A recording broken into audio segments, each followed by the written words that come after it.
Les images que vous allez voir sont réelles. En raison de leur caractère particulier, elles sont déconseillées à un public sensible.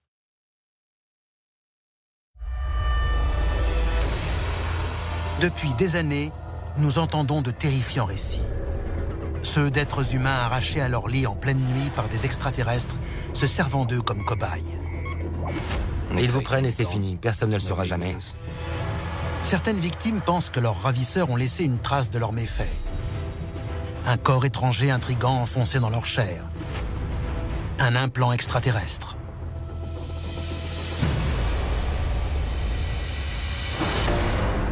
Aujourd'hui, vous allez rencontrer un praticien qui s'est spécialisé dans leur retrait. Ce que vous allez découvrir est incroyable. Ce sont les images authentiques d'une opération. C'est l'ablation d'un objet extraterrestre. Puis nous vous révélerons la raison qui pourrait pousser une intelligence d'un autre monde à poser ses implants sur les êtres humains. Ces choses viennent d'ailleurs. La machine est en marche. Des dossiers restés confidentiels pendant des décennies et décrivant des manifestations extraterrestres ont été rendus publics.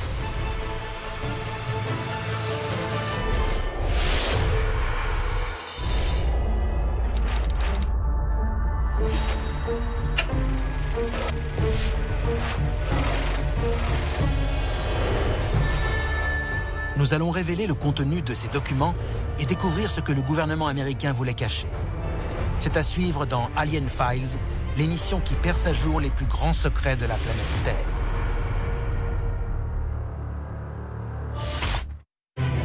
C'est une journée comme les autres dans ce laboratoire de Thousand Oaks, en Californie.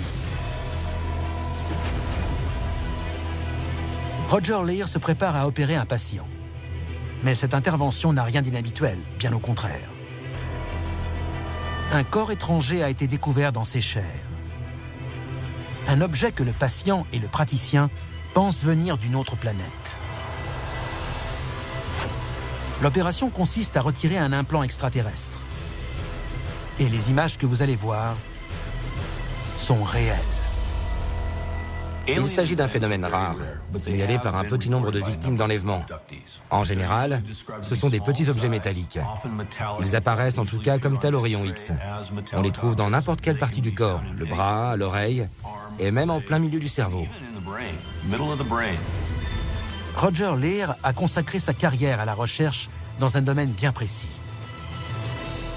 Je m'appelle Roger Leir. Je suis spécialiste en chirurgie pédiatrique. J'ai consacré près de 30 années de ma vie à l'ablation de corps étrangers sur des victimes d'enlèvements extraterrestres. Connu dans le monde entier pour son travail, Roger Leir pense que ces objets sont bien de nature extraterrestre. Ces découvertes sont éloquentes. Mais à quel moment ces patients ont-ils pu recevoir ces implants supposés provenir d'un autre monde ? Lors d'une rencontre du 4e type. On classe en 4 catégories les rencontres avec une forme de vie extraterrestre. Une rencontre du premier type est le simple fait d'observer un ovni dans le ciel. Une rencontre du deuxième type, c'est quand le témoignage est étayé par des traces physiques laissées par l'ovni. Une rencontre du troisième type, c'est quand vous avez également un contact visuel avec les occupants de l'OVNI, qu'ils soient à l'intérieur ou à l'extérieur. La rencontre du 4e type ajoute un élément terrifiant. Le témoin est enlevé par les extraterrestres. Les témoignages d'enlèvement par des extraterrestres se sont multipliés à travers le XXe siècle. Mais nous savons que ce phénomène existe depuis des millénaires et qu'il existe toujours. Selon une étude, 4% de la population mondiale, soit près de 280 millions de personnes, auraient été enlevées par des extraterrestres. Mais moins de la moitié de ces victimes seraient conscientes de ce qui leur est arrivé. La majorité occulterait totalement cet événement traumatisant. Il se passe beaucoup de choses dans l'esprit humain quand on ferme les yeux. Il y a les rêves, les cauchemars, les terreurs nocturnes. Est-ce juste dans notre tête ou est-ce que quelque chose se passe vraiment ? D'après certains experts, les enlèvements se pratiquent au moment où nous sommes le plus vulnérables. Mais à quel moment de notre histoire ont-ils commencé? Le mot nightmare, qui signifie cauchemar en anglais, vient du mot mare, désignant les démons, et night, la nuit. Et s'il s'agissait de quelque chose de bien plus concret? Si ces visions cauchemardesques étaient le fruit d'une expérience réelle? Imaginez, vous vous réveillez en plein milieu de la nuit, vous ne pouvez pas bouger, vous respirez à peine, vous sentez une pression sur votre poitrine comme si quelqu'un vous maintenait sur votre lit de tout son poids. Vous êtes terrorisé, vous ne pouvez rien faire. Vous êtes seul, dans le noir, vous êtes vulnérable. Comme vous êtes endormi, ils entrent sans se faire remarquer. Vous ne les voyez pas. Tout à coup, ils vous immobilisent. Vous vous réveillez, mais c'est trop tard. Ils vous prennent et c'est fini. Depuis qu'il est enfant, Mark Rotley déclare que des extraterrestres pratiquent sur lui des expériences en pleine nuit. Il y avait 3 êtres dans ma chambre. Je voyais très clairement ce qui se passait, j'étais réveillé, en pleine possession de mes moyens, mais pétrifié par la peur, ou par quelque chose qui m'aurait immobilisé. Je me souviens très bien qu'ils ont introduit un objet conique dans mon oreille, et c'était fini. J'étais réveillé. Dans d'autres cas, certaines victimes racontent avoir été embarquées à bord d'un vaisseau et avoir servi de cobayes pour de terribles expériences. Elles en gardent d'ailleurs les cicatrices.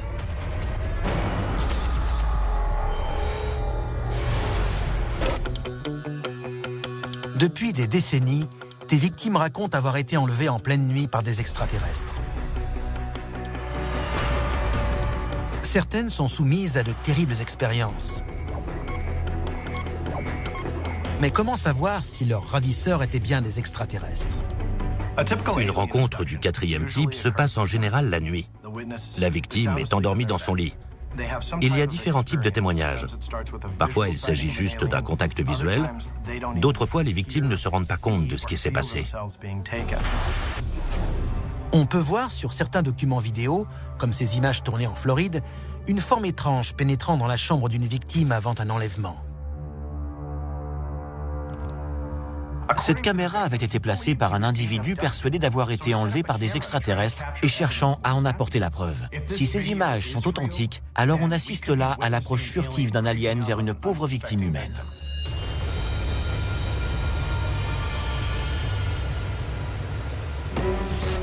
Beaucoup de gens diront que ces images sont truquées ou interprétées. Mais on ne peut pas nier qu'il existe certaines preuves physiques. Par exemple, la présence de multiples témoins visuels rend des faits totalement crédibles, comme dans le cas de l'affaire Travis Walton. Dossier déclassifié, l'enlèvement de Travis Walton. Cette histoire a fait la une des journaux en 1975.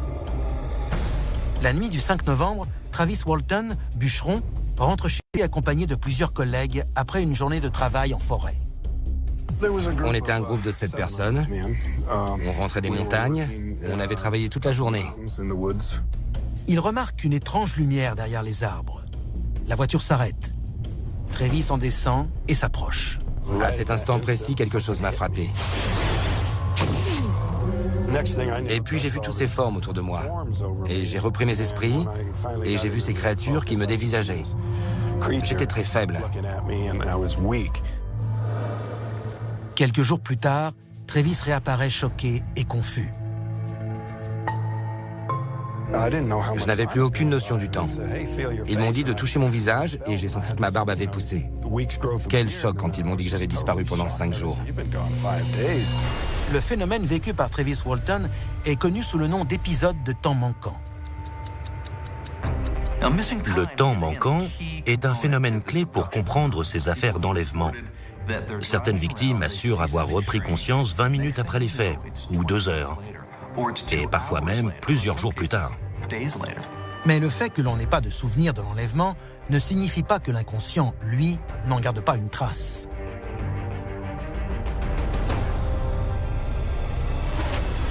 Dossier déclassifié, souvenir d'enlèvement. Des lumières venant d'eux, et dans le ciel, qui nous éclaire. Ces images montrent une séance d'hypnose régressive conduite par Evan Smith. elle fait revivre son enlèvement à un patient ayant vécu un phénomène de temps manquant. Je n'aime pas ça. Je ne suis pas libre. Je suis retenu contre ma volonté et je n'aime pas ça. Les séquelles psychologiques des victimes d'enlèvement en disent long sur ce qu'elles ont vécu. Et parfois, des séquelles physiques viennent compléter le tableau. Il arrive qu'à son réveil, ou plusieurs jours après son enlèvement, une victime réalise que des cicatrices sont apparues sur son corps. Ce sont souvent des marques profondes, des plaies avec perte de matière parfois, parfaitement cicatrisées. L'apparition soudaine de ces traces et leur cicatrisation est médicalement inexplicable. Ces cicatrices ont été étudiées par des médecins espérant trouver la raison de ces mystérieux enlèvements. Mais la réponse, en fait, pourrait bien se trouver un peu plus loin, dans les chairs mêmes de ces victimes. Dans les cas où les victimes d'enlèvement présentent des cicatrices sur certaines parties du corps, on observe d'une part l'apparition de ces marques, mais aussi celle d'un corps étranger plus en profondeur. Ces corps étrangers sont de petits objets de nature inconnue, tant par leur forme que par leur origine. Pourrait-il s'agir de ce que certains chercheurs qualifient d'implants extraterrestres? Si les implants sont la clé pour comprendre la raison des enlèvements, alors il faut les retirer et les étudier pour trouver la réponse à ce mystère.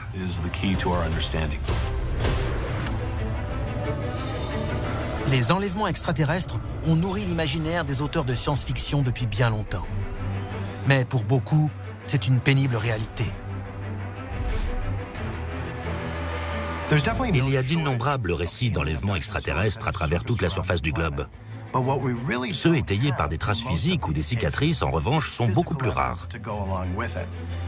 Ce sont ces cas, ceux où il existe des séquelles tangibles, qui doivent retenir toute notre attention. En Californie, un praticien estime avoir découvert dans quel but les extraterrestres enlevaient des êtres humains. La réponse se cachait juste sous leur peau.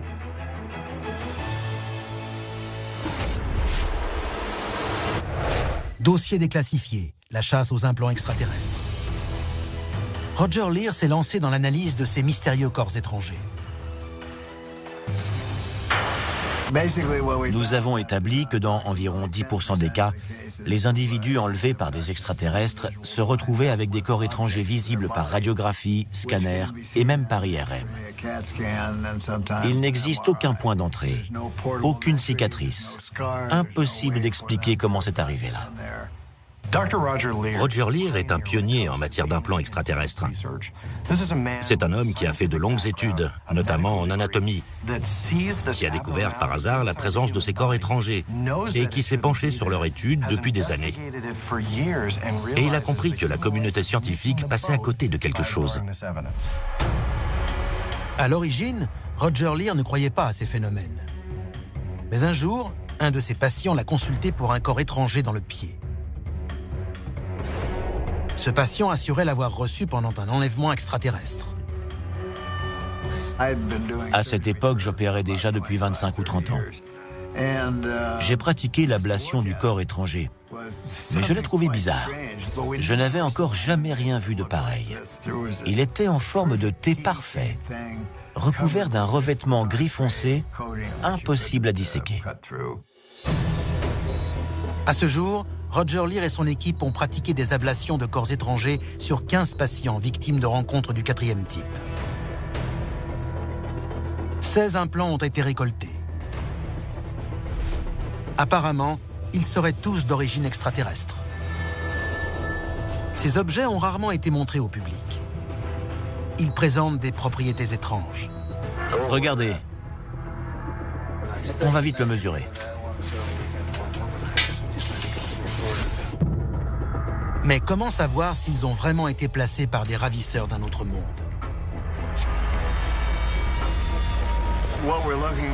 Ceci est un objet que nous avons retiré du corps d'un patient, déclarant avoir été enlevé par des extraterrestres. Il est fait d'un matériau qui n'est pas d'origine terrestre. Cette déclaration n'est pas basée uniquement sur les constatations de Roger Leir. Des analyses ont été réalisées par de nombreux laboratoires et le confirment. Parmi eux, le laboratoire national de Los Alamos, où s'est tenu le projet Manhattan. C'est l'un des 2 seuls sur le territoire américain à être habilité pour la recherche sur les armes nucléaires. Ses conclusions sont stupéfiantes. Le laboratoire a renvoyé des pages et des pages d'analyse qui mènent toutes à une seule et même conclusion. La seule explication logique était que le corps étranger provenait d'une météorite. J'ai failli en tomber à la renverse. Ces conclusions provenaient de l'un des laboratoires les plus réputés au monde. Et la seule possibilité envisageable pour eux était une origine météorique. Il faut bien comprendre ce que signifie une telle conclusion. Ça veut dire que ce n'est pas de ce monde. Ces choses viennent d'ailleurs. Un laboratoire scientifique établit que l'objet prélevé dans le bras d'un individu se disant victime d'un enlèvement extraterrestre et qui n'a aucune raison de se retrouver avec un fragment de météorite dans le corps est d'origine extraterrestre. Franchement, c'est énorme. D'autres laboratoires arrivent à la même conclusion. Mais il reste toujours une question en suspens. Pourquoi des extraterrestres placeraient de tels implants? Là encore, seul Roger Leir pourrait avoir trouvé la réponse. Ce que j'ai découvert, c'est quelque chose que tout le monde devrait savoir sur cette planète. Mais ce n'est pas le cas. Roger Leir, après des années de recherche, a établi une hypothèse à glacer le sang sur la raison de la présence des implants extraterrestres dans le corps des victimes d'enlèvement.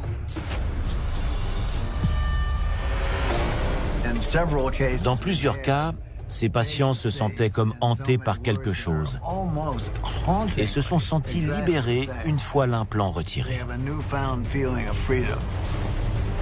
Ce sentiment de liberté s'expliquerait-il par le fait que les patients ne sont plus sous l'emprise de l'implant? Si c'est le cas, peut-être que leur rôle consiste à prendre le contrôle de la population et de ce fait de notre planète. En maîtrisant une population, vous avez la garantie de pouvoir envahir son territoire grâce à un objet minuscule.